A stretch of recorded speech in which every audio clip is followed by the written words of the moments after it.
Welcome to SDI। मेरा नाम है मनोज कुशवाहा और मैं आपका हूँ फिज़िक्स मेंटर। बच्चों, आज अपन स्टार्ट करेंगे 11th क्लास की फ़िज़िक्स और बहुत ही बेसिक से शुरुआत करेंगे, कॉन्सेप्ट के साथ चलेंगे। चलिए स्टार्ट करते हैं। तो फ़िज़िक्स में सबसे पहली यूनिट है आपकी इंट्रोडक्शन। तो फिज़िक्स क्या होता है, फिज़िक्स को इंट्रोड्यूस करूँगा सबसे पहले मैं। Physics, what is physics, physics होता क्या है।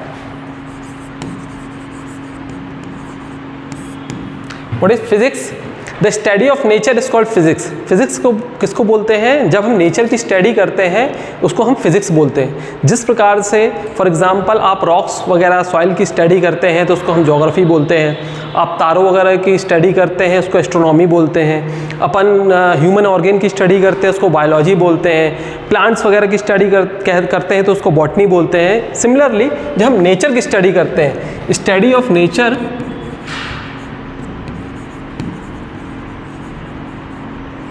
जब हम नेचर की स्टडी करते हैं इसको हम बोलते हैं फिज़िक्स। अच्छा, नेचर की स्टडी करने का मतलब क्या हुआ, क्या करते हैं, कैसे करते हैं नेचर की स्टडी? तो नेचर की स्टडी करने के लिए हम क्या करते हैं, अपने आसपास वातावरण में हम देखते हैं कि किस तरह से चीज़ें वर्क कर रही हैं, किस तरह से चीज़ें काम कर रही हैं। फिर उसके हम क्या बनाते हैं, उस जिस प्रिंसिपल पर वो चीज़ें काम कर रही हैं उस प्रिंसिपल को लेते हुए हम क्या कुछ लॉ बनाते हैं। लॉज से हमें पता चलता है कोई भी चीज़ कैसे वर्क कर रही है। फॉर एग्जांपल कि मेरे घर के बगल से एक नदी निकलती है फॉर एग्जांपल। अब मेरे घर से जो नदी निकलती है तो मैं देख रहा हूँ काफ़ी समय से जो नदी है वो ईस्ट से निकलती है और वेस्ट की तरफ बह रही है फॉर एग्जांपल। तो मैं रोज़ सुबह उठता हूँ, वो ईस्ट से बहती हुई वेस्ट की तरफ जाती है। उसका जो डायरेक्शन है फ्लो का वो ईस्ट से वेस्ट की तरफ है। ऐसा कई समय तक मैंने देखा कि उसका डायरेक्शन सेम है। अगर इसी सेम चीज़ को मैंने ऑब्जर्व किया और फिर मैंने देखा कि ये हमेशा ऐसा क्यों होता है, तो सेम चीज़ मैंने एक प्रोटोटाइप मॉडल बनाने की कोशिश की और फिर मैंने क्या किया, उसको पानी को फ्लो करा के देखा। तो मैंने देखा पानी जो है वो किसी भी डायरेक्शन में फ़्लो नहीं करता। पानी कहाँ फ़्लो करता है, हायर से लोअर पोटेंशियल की तरफ फ़्लो करता है। कहीं पर अगर हेड ज़्यादा होगा तो वहाँ से लोअर हेड की तरफ पानी फ़्लो करेगा। इससे हमें पता चला कि पानी जो है, जो भी फ्लूइड है, जो किस तरह से फ्लो करता है, हायर पोटेंशियल से हायर एनर्जी लेवल से लोअर एनर्जी लेवल की तरफ फ्लो करता है। इसका मतलब उसमें जो देखा जाए तो जो पानी में जो एनर्जी होती है, हायर हेड पे पोटेंशियल एनर्जी ज़्यादा होती है, लोअर हेड पे पोटेंशियल एनर्जी ज़्यादा होती है। ये चीज़ की जानकारी हमें पता चली। इस चीज़ से हमने एनालाइज किया, किसी भी अपने आसपास के वातावरण के एटमॉस्फेयर को देख के हमने ये चीज़ समझी। अच्छा, ये चीज़ जो हमने स्टडी की, इसको जब हम मॉडल, एक प्रोटोटाइप का एक मॉडल बनाते हैं, उसमें हम बार बार इस प्रतिक्रिया को करा के देखते हैं, वहाँ से हमें एक प्रिंसिपल पता चलता है कि ऐसा क्यों हो रहा है। ऐसा हमने पता लगाया कि ग्रेविटी के कारण ऐसा हो रहा है कि मान लीजिए कोई चीज़ हायर हेड पे रखी है तो उस पर ग्रेविटी का फोर्स लगता है जो क्या करता है, उसको लोअर हेड की तरफ पुल करता है। इस तरह से हम फिज़िक्स की स्टडी करते हैं। तो जब हम स्टडी करते हैं तो स्टडी करते समय हमें कौन सी चीज़ें हैं जो स्टडी करने में, सबसे पहले जब हमने स्टडी करना स्टार्ट किया तो सबसे पहले कौन कौन सी चीज़ें हमें मिली। तो सबसे पहले हमने जब स्टडी करना, नेचर की स्टडी करना स्टार्ट की तो जो चीज़ें हमें मिली, सबसे पहले हमने क्या किया, उनके नाम रखे। हमने उनको क्या कहा, क्वांटिटी। सबसे पहले हमने क्या किया, उनके नाम रखे, जो हमें मिली क्वांटिटी। फॉर एग्जाम्पल कि सपोज मुझे ये कुछ मिला, सेम इसी प्रकार से मुझे कोई दूसरी चीज़ मिली। अब जो दूसरी चीज़ मुझे मिली है, जब मैंने उनको आपस में कंपेयर करके देखा, फॉर एग्जांपल ये तो मोबाइल है, खूब अभी इसका इन्वेंशन हुआ है। मान लीजिए तो खूब कुछ सामान है, ये कुछ आइटम है, कोई प्रोडक्ट है, कुछ आइटम है जो मुझे मिला, नेचर से मिला। मैंने क्या किया, मैंने इनको दोनों हाथ में उठा के देखा। मैंने देखा इसके पास कुछ है और इसके पास भी कुछ है जो मेरे हाथों को फील हो रहा है, जिसको हमने बाद में बोला मास। उसको क्वांटिटी को नाम दिया मास। तो हमने देखा कि कुछ है जो इसके पास भी है, इसके पास भी है, पर इसके पास ज़्यादा है, इसके पास कम है, तो हमने उसको एक नाम दे दिया क्वांटिटी मास। तो हमें एक क्वांटिटी मिल गई मास। फिर हमने देखा कि ये दो जो सामान हैं, इसके पास भी एक चीज़ है जो आंखों से विजुलाइज हो रही है, एक तो फील हो गई, एक आंखों से विजुलाइज हो रही है, जिसको हमने नाम दिया लेंथ। इसके पास भी है, इसके पास भी है, ठीक है। ये चीज़ देखिए हमने, किसी के पास बड़ी है, किसी के पास छोटी है, जो कि हमें आंखों से विजुलाइज हो रही थी। तो हमने क्या बोला, इसको एक दूसरा नाम देना पड़ेगा। एक तो मास हो गया जो कि हमें फील हो रहा है, एक दूसरा नाम हमने देखा कि इसमें दिखने में पता चल रहा है ये एक बड़ा है एक छोटा है। तो हमने क्या हुआ, एक दूसरी क्वांटिटी हमें समझ में आई, लेंथ। तो इस तरह से हमने जब सबसे पहले हर एक चीज़ को देखा तो हमें खूब सारी क्वांटिटीज़, अलग अलग टाइप की क्वांटिटीज़ इस तरह से हमें मिलती गई, जिसमें डिफरेंस था उनको हमने नाम दे दिया क्वांटिटी। उनको हम क्या बोलने लगे, क्वांटिटी। तो ऐसा हमें सबसे पहले जो क्वांटिटीज़ मिली, तो एक होती है बेसिक क्वांटिटी और एक होती है derived quantity. Derived quantity, basic quantity को हम फंडामेंटल क्वांटिटी भी बोलते हैं। Fundamental quantity. अच्छा, फंडामेंटल और बेसिक क्वांटिटी क्या मिली हमें, सबसे पहले हमने बेसिक और फंडामेंटल क्वांटिटी जो मिली हमें, हमने उनको नाम देना स्टार्ट किया। तो इस तरह की 7 क्वांटिटी हमें मिली। For example mass, then length, then time, then temperature, then amount of substance,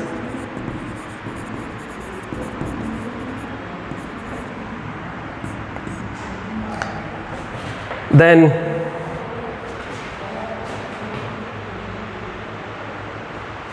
electric current,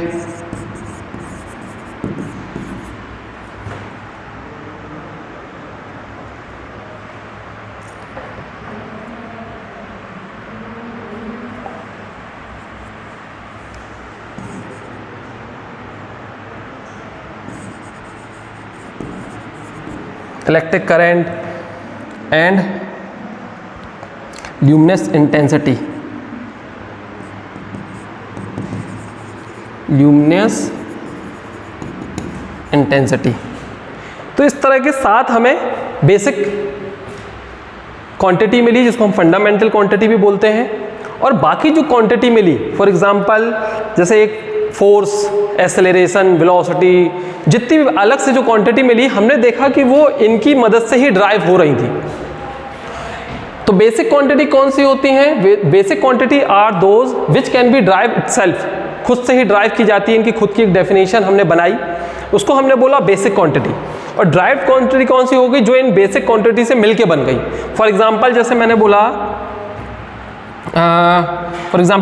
area. Area, तो एरिया क्या होता है? Length into breadth. तो लेंथ क्या है? लेंथ एक बेसिक क्वांटिटी है, और ब्रेथ भी अपने आप में क्या है? एक लेंथ है। तो लेंथ का स्क्वायर मिला के हमें क्या मिल गया? एरिया मिल गया।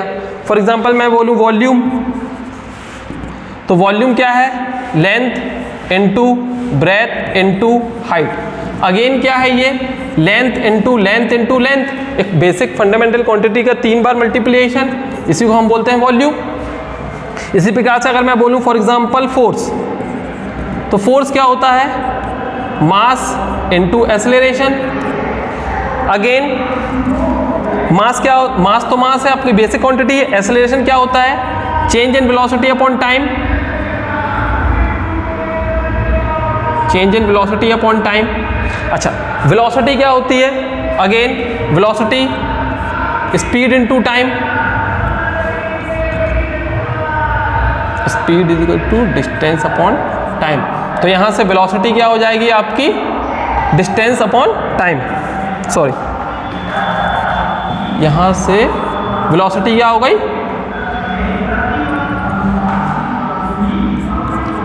वेलोसिटी क्या हो गई?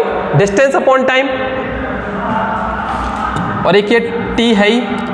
तो यहां से देखो, mass into length into again T square. मतलब देखिए, ये भी बेसिक क्वांटिटी, ये भी बेसिक क्वांटिटी और ये भी बेसिक क्वांटिटी। तो फोर्स भी किससे ड्राइव हो गया? पूरी की पूरी बेसिक क्वांटिटी से ड्राइव्ड हो गया। तो हमने देखा कि नेचर में केवल 7 ही ऐसी क्वांटिटी, और 2 क्वांटिटी और अभी हम आगे बात करेंगे जो अब बहुत समय बाद जाके ऐड हुई इसमें।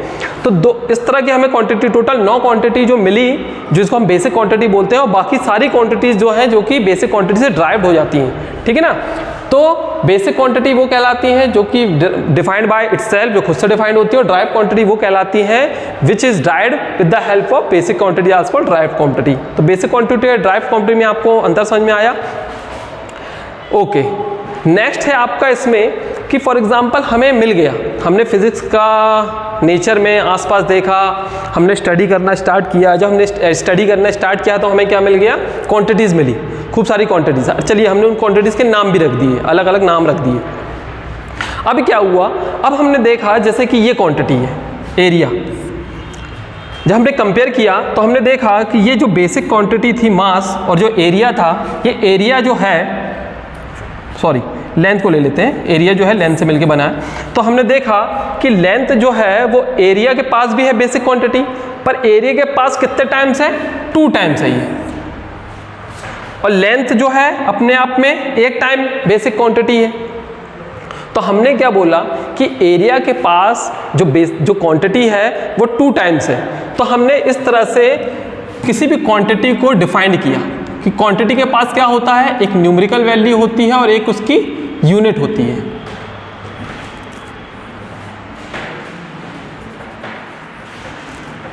हमने किसी भी क्वांटिटी को इस तरह से रिप्रेजेंट किया, इस तरह से हमने बोला कि कोई भी क्वांटिटी जो होती है उसके पास एक नंबर होता है, जैसे इसके पास कितना है, इसके पास लेंथ के पास 1 है, वो चीज़ न्यूमेरिकल वैल्यू, उसके पास 2 है, 2 बार वो लेंथ है। एक हो गया वो नंबर, और दूसरी चीज़ हमने क्या बोला कि लेंथ जो है ये एक क्वांटिटी है, और फॉर एग्जांपल मास जो है और एक क्वांटिटी है, बेसिक क्वांटिटी है।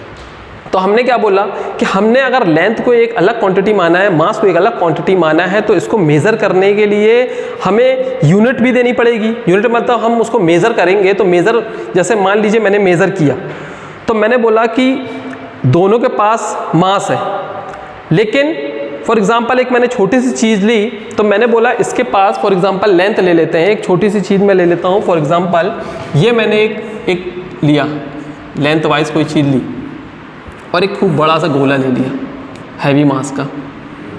तो मैंने बोला इसके पास मास है, ठीक है, capital M small m, capital M जो है वो ग्रेटर देन स्मॉल m। तो मैंने बोला कि इसके पास जो मास है, कैपिटल मास, वो ग्रेटर देन छोटे वाले मास के बराबर है। लेकिन बाद में मैंने जाके बोला कि फॉर एग्जांपल इसके पास इसका जो लेंथ है, इसकी जो लेंथ की बात करूं, मैंने वॉल्यूम एग्जांपल गलत उठा लिया है, एग्जांपल दूसरा ले लेते हैं, दोनों ही रेक्टेंगुलर शेप के ले लेते हैं। तो फॉर एग्जांपल एक मैंने रेक्टेंगुलर शेप ये ले लिया और एक रेक्टेंगुलर शेप मैंने ये ले लिया। इससे आपको अच्छे से क्लियर हो जाएगी जो चीज़ मैं समझाना चाह रहा हूँ। तो फॉर एग्जांपल यहाँ पर है लेंथ और इसकी लेंथ है फॉर एग्जांपल L2, इसकी लेंथ ले लेते हैं L1, क्लियर। इसका मास ले लेते हैं कैपिटल M, इसका मास ले लेते हैं स्मॉल m। अब मैंने दोनों अलग अलग चीज़ ली है, फॉर एग्जांपल 2 अलग अलग चीज़ें मुझे नेचर से मिली हैं। मैं ये देखना चाह रहा हूँ, मैंने ये बोला कि जो कैपिटल M मास है, मैं कंपेयर कर रहा हूँ, तो मैं बोल रहा हूँ इसके पास जो क्वांटिटी है, जो कोई चीज़ है वो ज़्यादा है कंपेयर टू इसके, ठीक है, वो एक क्वांटिटी हो गई, मैंने मास बोल दिया उसको। दूसरी चीज़ मैंने बोला लेकिन कुछ इसके पास भी है जो आंखों से विजुअलाइज हो रहा है, ये चीज़ है वो L2 is greater than L1।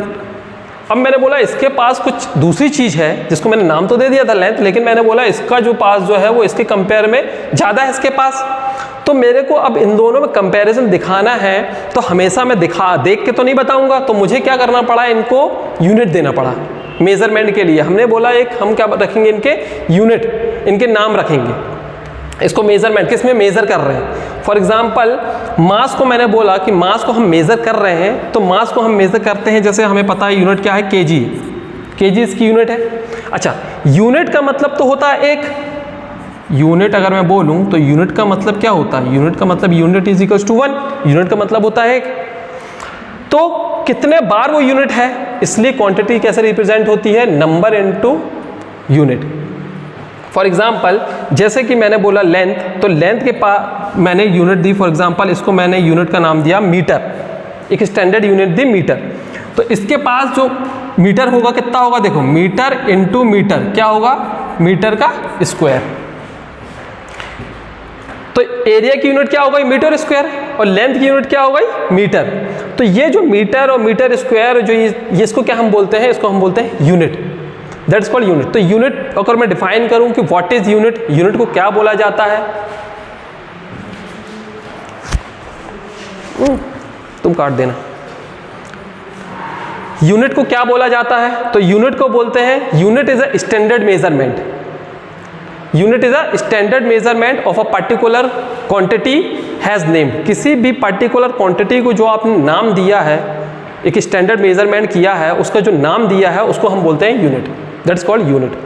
अच्छा, यूनिट की खासियत क्या क्या होनी चाहिए, पहले यूनिट की बात कर लेते हैं। यूनिट हमने कौन कौन सी यूनिट जो डिसाइड की, जैसे मास को हम किस में मेजर करते हैं, केजी में, लेंथ को यूनिट करते हैं, मेजर करते हैं किसमें, मीटर में, टाइम को करते हैं स्टैंडर्ड यूनिट सेकंड में, टेम्परेचर को मेजर करते हैं केल्विन में, अमाउंट ऑफ सब्सटेंस को मेजर करते हैं मोल में, देन इलेक्ट्रिक करंट को हम मेजर करते हैं एम्पियर में, और ल्यूमिनस इंटेंसिटी को हम मेजर करते हैं कैंडेला में, CD से डिनोट करते हैं, कैंडेला इसकी यूनिट होती है। इसके अलावा दो क्वांटिटी की मैंने और बात की थी जिसको हम सप्लीमेंट्री क्वांटिटी बोलते हैं, जो कि कुछ समय बाद ऐड हुई थी, सप्लीमेंट्री क्वांटिटी। ये दो क्वांटिटी कौन सी होती हैं, प्लेन एंगल, इसकी यूनिट होती है रेडियन, और दूसरी यूनिट हुई थी सॉलिड एंगल, इसका यूनिट होता है स्टेरेडियन, स्टेरेडियन। तो ये सात क्वांटिटी आपकी बेसिक क्वांटिटी, इनकी यूनिट ये होती है। अच्छा, यूनिट की हमने बात कर ली है। नेक्स्ट इसमें ये आता है कि यूनिट कितने टाइप की होती है, सिस्टम ऑफ यूनिट स्टडी करेंगे। तो देखिए सिस्टम ऑफ यूनिट क्या कहलाती हैं,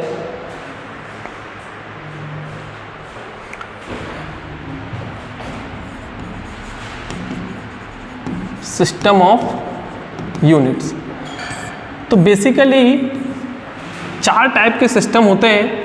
एक होता है CGS सिस्टम यूनिट, सेकंड होता है आपका FPS सिस्टम यूनिट, नेक्स्ट होता है आपका MKS सिस्टम, और नेक्स्ट लास्ट होता है SI सिस्टम ऑफ इंटरनेशनल, इसको हम बोलते हैं।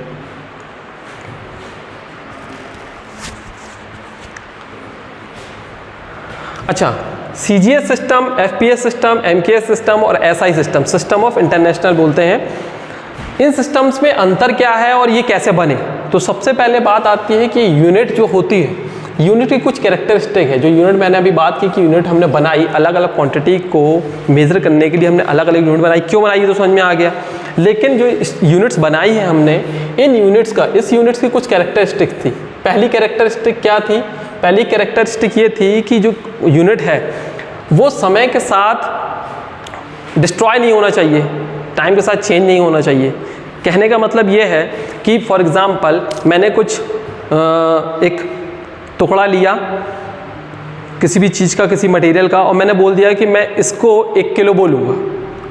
कोई एक मेजरमेंट बना लिया कि इतने वजन को मैं 1 किलो बोलूँगा, अगर मुझे उसके 10 गुना हिस्सा चाहिए तो वो 10 किलो हो जाएगा। लेकिन मैं कुछ एक प्रोडक्ट, कुछ अमाउंट है, उसको मैं 1 किलो बोलूँगा, मैंने कुछ समय के लिए मान लिया। लेकिन आज से 10 साल बाद हो सकता है मॉइस्चर के कारण या वातावरण के कारण या किसी रखे रखे वो धीरे धीरे डिटोरेट हो जाए, तो कुछ समय के बाद क्या होगा, अगर मान लो उसका वेट थोड़ा सा कम हो गया, उसका जो मास है वो कम हो गया, 900 ग्राम बचा, तो आने वाली जनरेशन में तो दिक्कत होगी कि भैया मैंने किसी को 1 किलो बोला था, आज वो 900 ग्राम बचा है। तो ये प्रॉब्लम नहीं आनी चाहिए, सबसे पहली कैरेक्टरिस्टिक है यूनिट की। दूसरी कैरेक्टरिस्टिक यूनिट की क्या है, पहली क्या है, डज नॉट चेंज विथ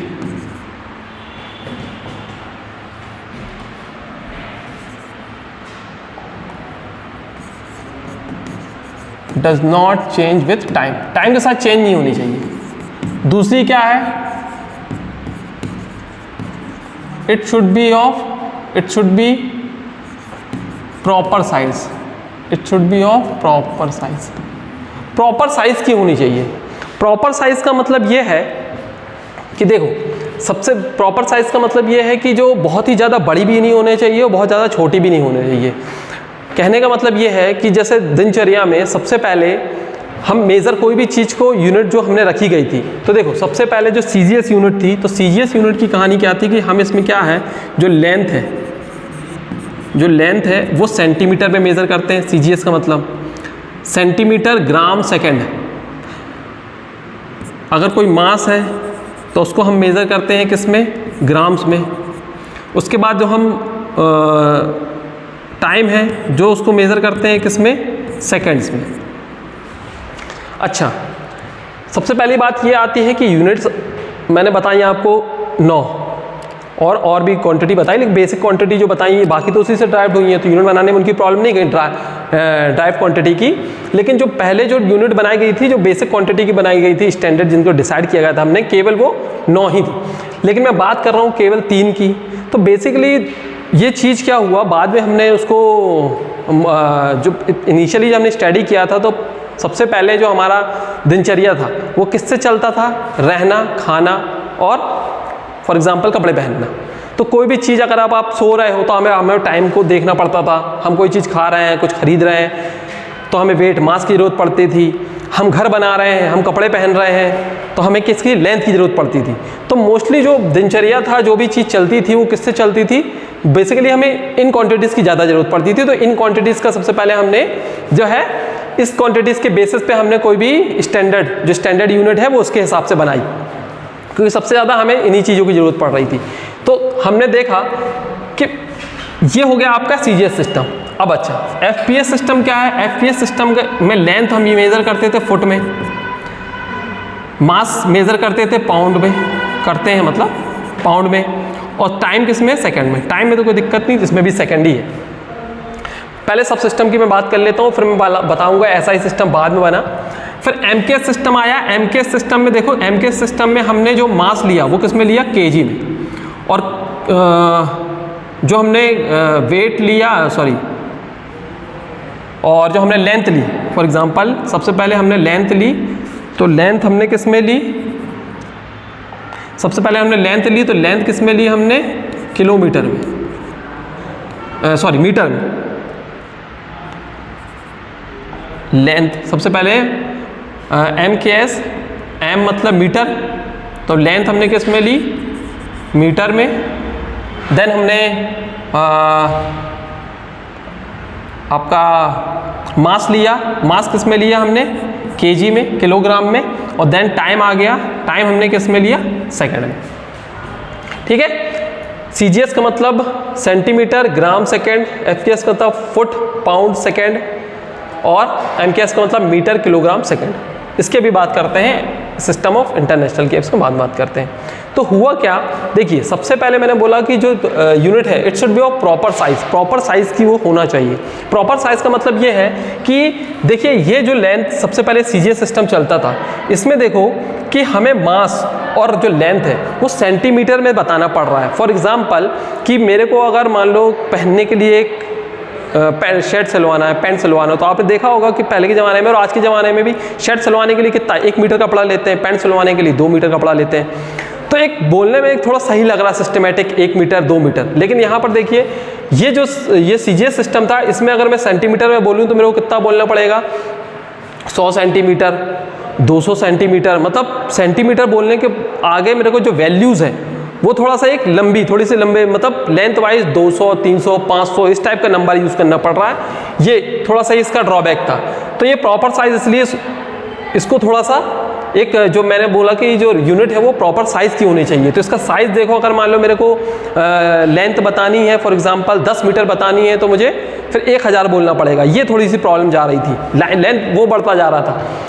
इसी प्रकार से फुट सिस्टम में क्या प्रॉब्लम जा रही थी, एफपीएस सिस्टम में क्या प्रॉब्लम जा रही थी। एफपीएस सिस्टम में देखिए ये प्रॉब्लम जा रही थी कि मैंने बोला कि फॉर एग्जांपल 1 फुट, तो 1 फुट किसके बराबर होता है, 12 इंच की। ठीक है, अगर मैं बोलूँ 1 इंच किसके बराबर होता है, तो 1 इंच किसके बराबर होता है, 2.54 सेंटीमीटर की। और मैं बोलूँ अगर अगेन यहाँ पर मैं बात करूँ 1 मीटर, तो लगभग वो किसके बराबर होता है, 3 फीट। 3 फीट लेते तब 1 मीटर बनता है आपका। तो आप देख रहे हो कि हमें इसमें क्या प्रॉब्लम जा रही थी, कितना कॉम्प्लेक्स था कि अगर हमें कोई भी यूनिट का कन्वर्जन करना है तो हमें नंबर भी याद करना पड़ते थे, ये नंबर याद करने पड़ते थे।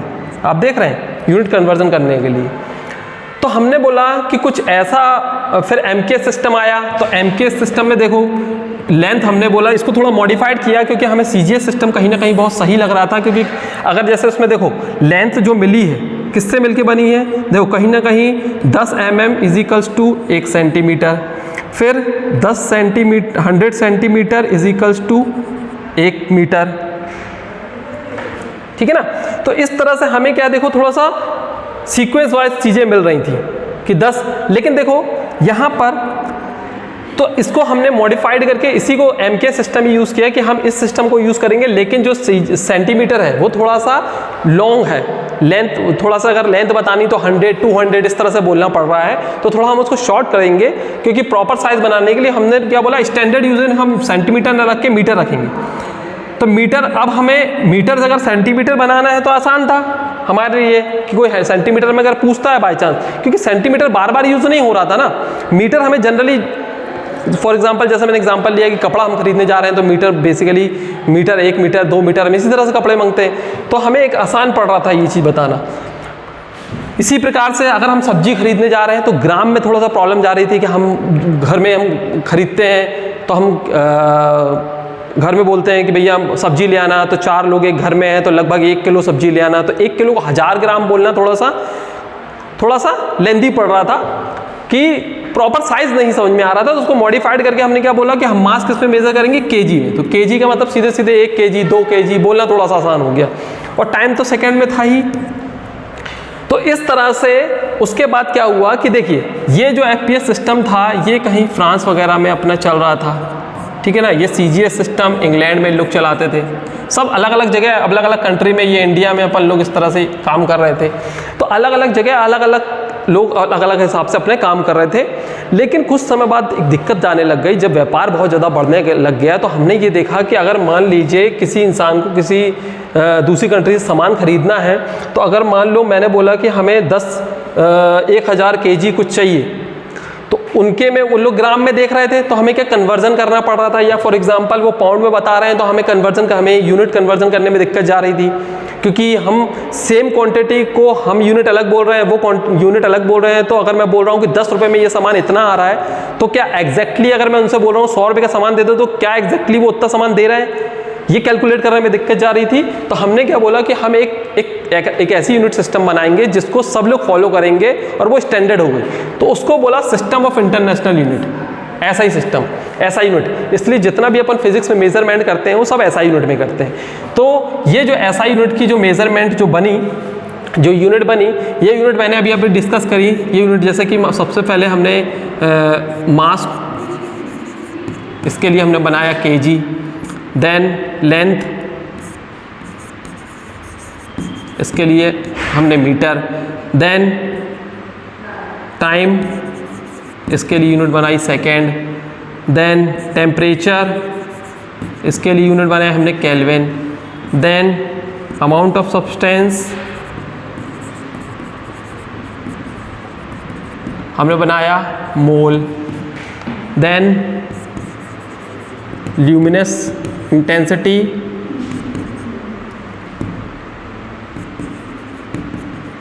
इसके लिए हमने बनाई candela unit, then electric current, इसकी यूनिट बनाई हमने एम्पियर।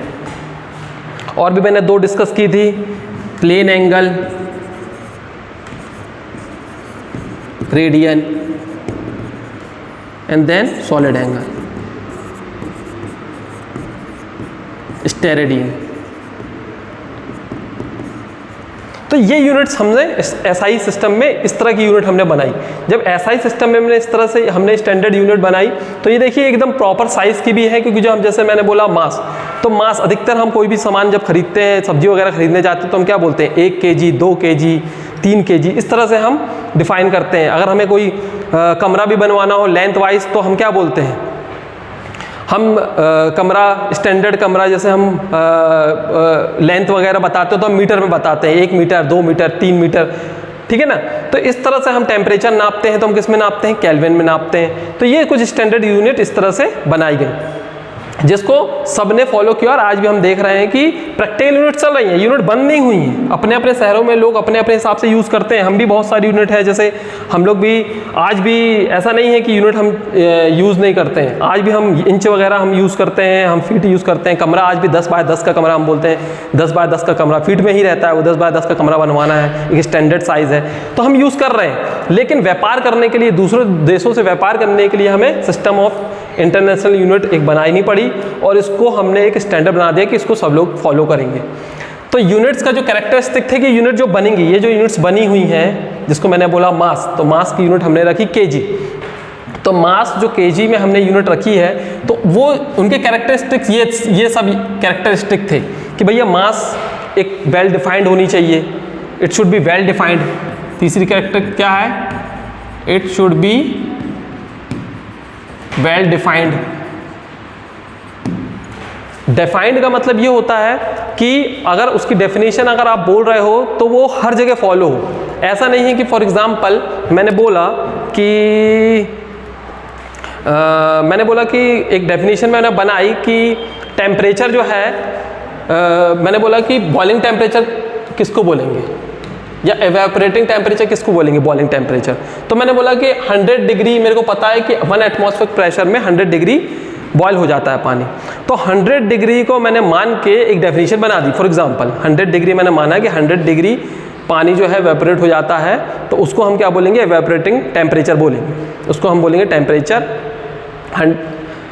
उसको लेके मैंने एक डेफिनेशन बना दी एवेपोरेटिंग टेम्परेचर की। लेकिन क्या हुआ कि फॉर एग्जांपल मैं थोड़ा सा हिली एरियाज़ में गया तो वहाँ पर प्रेशर अलग रहता है, तो प्रेशर अलग होने के कारण बॉइलिंग टेम्परेचर चेंज हो जाता है। तो अगर मैं वहाँ पर अगर मान लो मैं 100 डिग्री को ही डेफिनेशन में मैंने 100 डिग्री रखा है बॉइलिंग टेम्परेचर, तो 100 डिग्री में पहुँचा नहीं और उससे पहले ही वो पानी एवेपोरेट हो गया, बॉयल होना स्टार्ट हो गया, तो वहाँ तो मेरी डेफिनेशन गलत हो गई। इस तरह से कि मैंने जो डेफिनेशन रखी थी, मैंने एक एग्जांपल दिया कि मैंने जो डेफिनेशन रखी थी बॉइलिंग की, तो मैंने ये यहाँ के हिसाब से रख दी थी कि 100 डिग्री में पानी बॉयल हो रहा है, इसको मैं बॉइलिंग टेम्परेचर बोलूँगा। लेकिन मैंने बाद में जाकर क्या देखा कि जो हिली एरियाज़ हैं वहाँ पर प्रेशर कम होने के कारण पानी जो है आपका पहले ही के पहले इवेपोरेट हो गया, बॉयल हो गया, कम टेम्परेचर में बॉयल हो गया, तो मेरी डेफिनेशन गलत हो गई, 100 डिग्री पहुँचा ही नहीं वो। तो it should be well defined कि कहीं पर भी आप जब डेफिनेशन बोल रहे हैं मास की लेंथ की, तो वो कहीं पर भी अगर आप चले जाओ, कहीं से भी वो डेफिनेशन अगर कंपेयर करो तो वो मैच खानी चाहिए। लास्ट क्या होना चाहिए? It should be reproduce. It should be reproduced. Reproduced का मतलब ये होता है कि ऐसा नहीं हो कि कोई भी डेफिनेशन मैंने बनाई है, फॉर एग्जांपल जैसे कि मैंने मास को एक टुकड़ा मैंने लिया, मैंने बोला कि मैं इतने भार को 1 kg बोलूँगा, क्लियर? तो अगर मान लो कितना भी समय बीत जाए, वो 1 kg का टुकड़ा जो है कहीं पर और पे मेरे को दोबारा से ज़रूरत पड़े कि 1 kg कितना होता है, तो मैं फिर से उसको तैयार कर सकूँ। इसका सबसे एग्जांपल ये है कि फॉर एग्जांपल मैंने आपको क्या बोला कि आपने मुझसे पूछा कि सर 40 डिग्री की सेल्सियस कितना होता है, तो मैंने क्या किया, एक आइसक्रीम ली और आइसक्रीम आपको बोली, मैंने बोला लो बेटा ये आइसक्रीम को खा के देखो, ये कितना है? 40 डिग्री सेल्सियस पे है आइसक्रीम। आपने बोले हाँ, आप समझ गए, आपने खाया। लेकिन फिर आपने अपने दोस्त घर गए, आप अपने दोस्त को बोला कि बेटा 40 डिग्री सेल्सियस नाम की कोई चीज़ होती है। तो आपके फ्रेंड ने अब ये बोला कि 40 डिग्री की सेल्सियस कितना होता है, तो आप मेरे पास आए उसको लेके कि सर 40 डिग्री इसको भी बता दीजिए कितना होता है। तो मैं बोलूँगा आपसे कि सर बेटा मेरे पास तो एक ही आइसक्रीम थी। तो ऐसा नहीं होना चाहिए कि आप एक बार आपने कोई डेफिनेशन बनाई है, उसको आप दोबारा से प्रोड्यूस नहीं कर पाओ, दोबारा से आप उसको बना ही नहीं पाओ कभी ज़रूरत पड़े तो इट शुड बी रिप्रोड्यूसेबल, मतलब फिर से उसको आप बनाना चाहें तो फिर से बना सकें। तो इस तरह के कुछ कैरेक्टरिस्टिक्स लेके हमने कुछ स्टैंडर्ड यूनिट्स बनाई थी, और ये यूनिट्स चलती हैं अलग अलग जगह पे, और क्या इनमें डिफरेंस था, क्या कमी थी, आप देख सकते हैं, मैंने अच्छे से एक्सप्लेन कर दिया। Clear?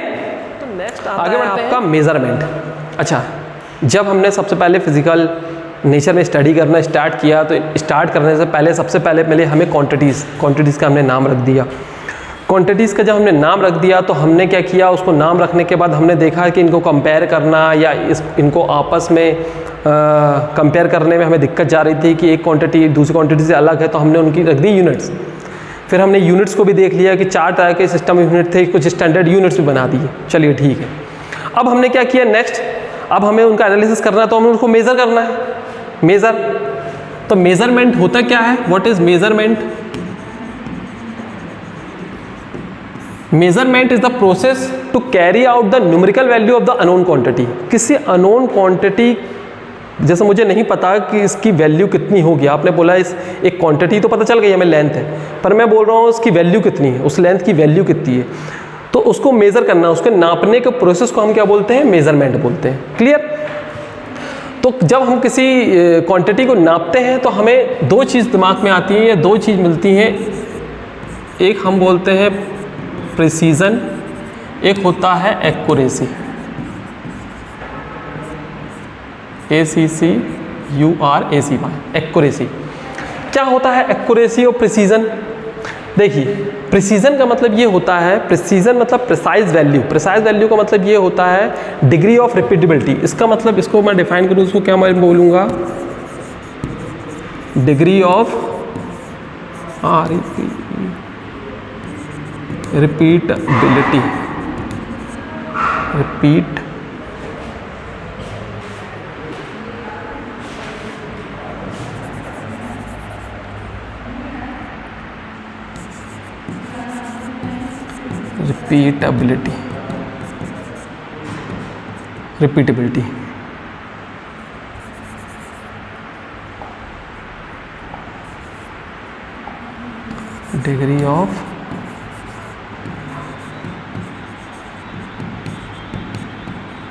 Degree of repeatability. Degree of repeatability का मतलब ये होता है कि कोई चीज़ मैं मेज़र कर रहा हूँ और मैं उसको जब बार बार मेज़र करता हूँ तो हमेशा एक सेम वैल्यू मिलती है। इसको बोलते हैं degree of repeatability.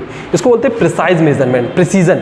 For example कुछ भी मेज़र कर रहा हूँ, फॉर एग्जांपल मैं वेट मेज़र कर रहा हूँ, मैं मेरा वेट मेज़र कर रहा हूँ, जिस मशीन में मैं खड़ा हूँ उस मशीन से मैं अपना वेट मेज़र कर रहा हूँ, तो एक बार मेरी मशीन जो है वो वेट दिखाती है 50। फॉर एग्जांपल उसकी यूनिट है केजी में दिखा रही है वो, तो मेज़र दिखाया उसने, पहली बार मैंने मेज़र किया, उसने बताया मुझे 50। दूसरी बार मैंने उसको मेज़र किया तो फॉर एग्जांपल उसने मुझे बताया 50.01। दूसरी बार एक फिर से मैंने उसको मेज़र किया तो फॉर एग्जांपल उसने दिखाया 50.02। फिर से मैंने उसको मेज़र किया तो फिर एक बार दिखाया उसने 49.99। एक बार दिखाया 49.98। तो इसको बोलते हैं प्रिसाइज वैल्यू। प्रिसाइज वैल्यू का मतलब ये है कि हर बार, जितने बार मैं उस मशीन में खड़ा हो रहा हूँ, तो मेरा जो वेट है वो देखिए कितना आसपास ही दिखा रहा है। हर बार उसकी जो वैल्यू है बहुत ज़्यादा डिफरेंस नहीं दिखा रहा है। डिग्री ऑफ रिपीटेबिलिटी का मतलब ये है कि हर बार जो वैल्यू जो रिपीटेड ही दिखा रहा है, लगभग 19-20 ही चेंज दिखा रहा है। क्लियर? अच्छा, ये चीज़ जो है वो हर बार 50 भी हो सकती है। उस केस में क्या होगा कि एरर 0 हो जाएगा। अभी हम बात करेंगे कि व्हाट इज़ एरर। एक्चुअल में क्या होता है, कोई भी मेज़रमेंट जो है वो परफेक्ट नहीं होता। कोई भी मेज़रमेंट जो है वो परफेक्ट नहीं होता, उसमें कुछ ना कुछ एरर होते ही है। उस एरर के कारण अगर मान लें कि जो मान लो मशीन जो भी मेरा मेजरमेंट दिखा रही है, तो कहीं ना कहीं देखिए मेरा वेट जो है वो आसपास ही हर बार, ये लगभग इसको इक्विवेलेंट में बोलूँ तो लगभग कितना होगा, 50 kg ही होगा। तो डिग्री ऑफ रिपीटेबिलिटी, मैं कितने बार भी खड़ा हो रहा हूँ, हर बार वो वैल्यू को रिपीट कर रही है, इसको बोलते हैं प्रिसीजन। क्लियर? नेक्स्ट होता है एक्यूरेसी। एक्यूरेसी का मतलब होता है क्लोजनेस और नियरनेस। क्लोजनेस और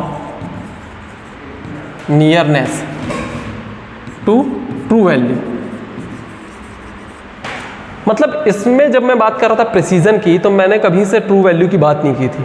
हो सकता है मेरा वेट क्या हो, 50 kg हो ही ना, हो सकता है मेरा वेट कितना हो, 60 हो, लेकिन इसमें जो ये मशीन है इसमें 10 kg का एरर हो, 10 kg का एरर दिखाती हो, लेकिन एरर दिखाने के बाद भी इसमें जो वैल्यू दिखा रहा है वो हर बार रिपीटेड दिखा रहा है। मतलब प्रिसाइज वैल्यू, प्रिसाइज मेजरमेंट दे रहा है। जो मेजरमेंट दे रहा है वो अपने हिसाब से सही दे रहा है। जो एरर है उसको माइनस अगर मैं कर दूं तो जो भी मेजरमेंट दे रहा है सही दे रहा है हर बार। लेकिन एक्यूरेसी का मतलब देखिए नियरनेस और closeness to the true value. मतलब अगर मान लो मेरा वेट 60 kg है, तो मैं देखूंगा कि जो वैल्यू मशीन जो वैल्यू दिखा रही है वो ट्रू वैल्यू से कितने दूरी पे है, उसको बोलते हैं एक्यूरेसी। कहने का मतलब ये है कि फॉर एग्जांपल पहली बार मैंने मेज़र किया, मेरा वेट आया 55, दिखाया इसने 55, फिर दोबारा मैंने मेज़र किया, दिखाया 54, फिर मैंने मेज़र किया, दिखाया अगेन 56, फिर मेज़र किया, दिखाया फॉर एग्जांपल 53। तो अगर मैं बोलूं कि मेरी एक्यूरेसी कितनी है, अगर मैं बोलूं इस मशीन में एक्यूरेसी कितनी है, तो एक्यूरेसी दिखाने के लिए मुझे क्या करना पड़ेगा? एक्यूरेसी दिखाने के लिए मुझे ये दिखाना पड़ेगा कि ट्रू वैल्यू जो है वो कितना डिफरेंस है, मतलब 55 - 60, 54 - 60, 56 - 60, 53 - 60। मुझे एक ट्रू वैल्यू की ज़रूरत पड़ रही है एक्यूरेसी डिनोट करने के लिए, कि उसकी एक्यूरेसी दिखाने के लिए हमें एक्चुअल वैल्यू कितनी है वो बताओ, और फिर वो जितना दिखा रहा है वो उतना परसेंट उसकी एक्यूरेसी होगी, हम परसेंटेज में एक्यूरेसी निकाल लेंगे। लेकिन जब मैं प्रिसाइज मेजरमेंट की बात करता हूँ, प्रिसीजन की बात करता हूँ, तो मेरे को ज़रूरत नहीं पड़ती है, कहीं से कहीं तक मुझे ट्रू वैल्यू की जरूरत नहीं पड़ती। प्रिसीजन का मतलब ये होता है कि मेरे को जो भी वैल्यू दिखा रहा है, जो भी वैल्यू दिखा रहा है वो कितनी प्रिसाइज, मतलब देखो जैसे ये दिखा रहा है 50 पॉइंट, अगर मैं पॉइंट लिखूँ तो 50.00, ये कितना प्रिसीजन दिखा रहा है? 50.01। मतलब देखो 0.1, अगर एरर में देखूँ तो देखो ना के बराबर 0.1। यहाँ पर देखो अगर मैं बात करूँ तो कितना आ रहा है ये, नहीं एरर तो हमें निकालना पड़ेगा 60 से, एरर से नहीं देखिए आप, इससे देखिए कि इसके आपस में जो वैल्यू है 50.01 वो कितने कम डिफरेंस है, मतलब कितनी प्रिसाइज है, आसपास की ही वैल्यू, उसी को प्रिसाइज बोलते हैं। अच्छा, अभी मैंने बोला कि कोई भी मेजरमेंट होता है उसमें कुछ ना कुछ एरर होता ही है, तो एरर को बोलते क्या है? एरर निकालते कैसे हैं? True value minus measured value, it is called error. मतलब जो सही वैल्यू है उसमें से आप जो ने भी मेजर आपने वैल्यू की है उसको माइनस कर दो तो आपका एरर कहलाता है। इसको हम टॉलरेंस भी बोलते हैं, टॉलरेंस। अच्छा, हाउ टू कैलकुलेट एरर, क्योंकि एरर तो होना ही है, जैसे मैंने बताया कोई भी मेजरमेंट जो है वो एकदम परफेक्ट नहीं होता, कुछ ना कुछ एरर उसमें होता ही है। तो हम एरर मेज़र कैसे करते हैं? देखिए, एरर को मेज़र करने के लिए सबसे पहले हम समझते हैं कि एरर किस तरह से होता है। एरर तो एक होता है कि सिस्टमैटिक एरर,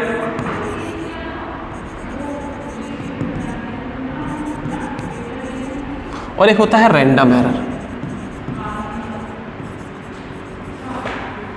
सिस्टमैटिक एरर किसको बोलते हैं? जो कि सिस्टम में हो। कहने का मतलब ये है, देखिए सिस्टम का पार्ट क्या क्या हो सकता है? एक होता है ह्यूमन एरर, पर्सनल एरर भी बोल सकते हैं, या फिर ह्यूमन एरर भी बोल सकते हैं इसको, या मैं बोल सकता हूँ पर्सनल एरर, या ह्यूमन एरर भी बोल सकते हैं, पर्सन के कारण जो हो रहा है। एक होता है technical error,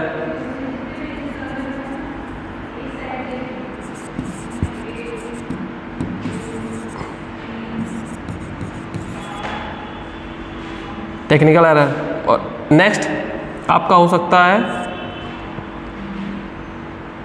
personal error, technical error, and then आपका नेक्स्ट हो सकता है इसके अलावा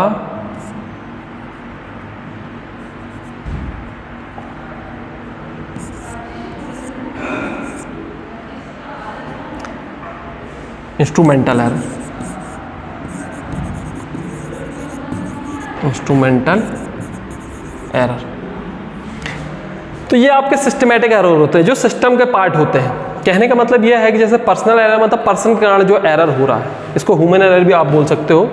जैसे कि फॉर एग्जांपल पर्सनल एरर मतलब जब मैं कोई मेजरमेंट कर रहा हूँ तो मैं ही कोई गलती कर दूँ देखने में या मेज़र करने में या होल्ड करने में, जो आपका देखने में कि फॉर एग्जांपल कोई लेंथ दिखा रहा है 10.25, मैं देख रहा हूँ 10.3 या 10.2 या 10.21, तो ये क्या रहता है? पर्सनल एरर, जो पर्सन के कारण एरर होता है। दूसरा होता है टेक्निकल एरर। टेक्निकल एरर मतलब टेक्निक में ही एरर हो। फॉर टेक्निक का मतलब ये है कि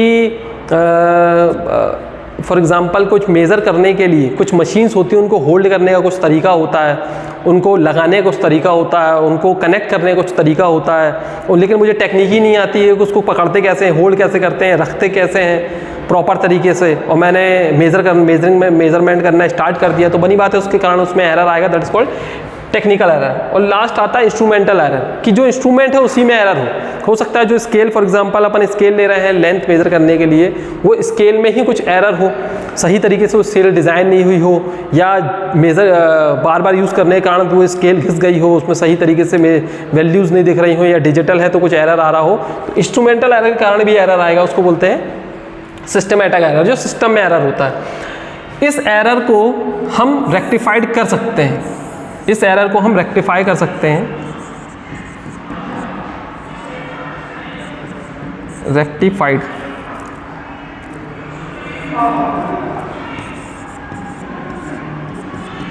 this error can be rectified. In error को हम क्या कर सकते हैं, रेक्टिफाइड कर सकते हैं, हटा सकते हैं इन एरर को।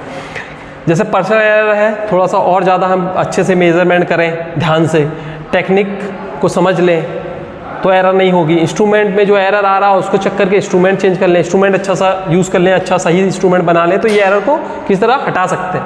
लेकिन जो रैंडम एरर है, रैंडम एरर जो होती है अननोन रीजंस के कारण होती है, ड्यू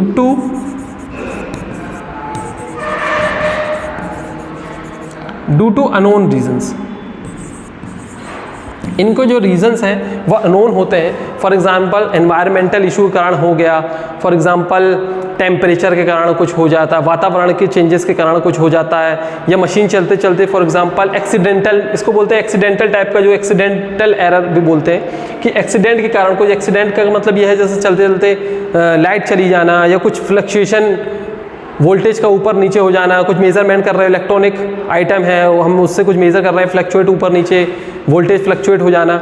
तो इस टाइप के जो एरर है जो कि हमारे हाथ में नहीं होता, वातावरण के कारण होते हैं, इस टाइप के एरर को हम बोलते हैं रैंडम एरर, जो उनके कॉज हमें पता नहीं होता, अननोन रीजन से हो जाते हैं। तो इनको रेक्टिफाई करने के लिए हम क्या करते हैं, इनको रेक्टिफाई करने का तरीका ये है कि हम जो मेजरमेंट है उसकी एवरेजिंग कर दें, जो मेजरमेंट हमने किया है उसकी हम एवरेजिंग कर दें। जो भी हम मेजरमेंट कर रहे हैं हम बार बार उसके मेजरमेंट 2, 4, 5, 10 बार मेजरमेंट ले लें, उसकी एवरेजिंग कर दें, तो जो एरर है वो मिनिमाइज हो जाएगा। ठीक है ना। तो इसको एब्सोल्यूट कंप्लीटली तो निकाला हटाया नहीं जा सकता ऐसा एरर को, लेकिन हम मिनिमाइज कर देते हैं by averaging the measurement. Clear.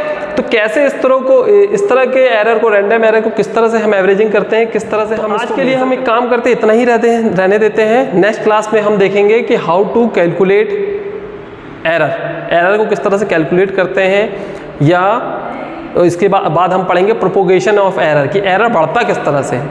Okay, so thank you class.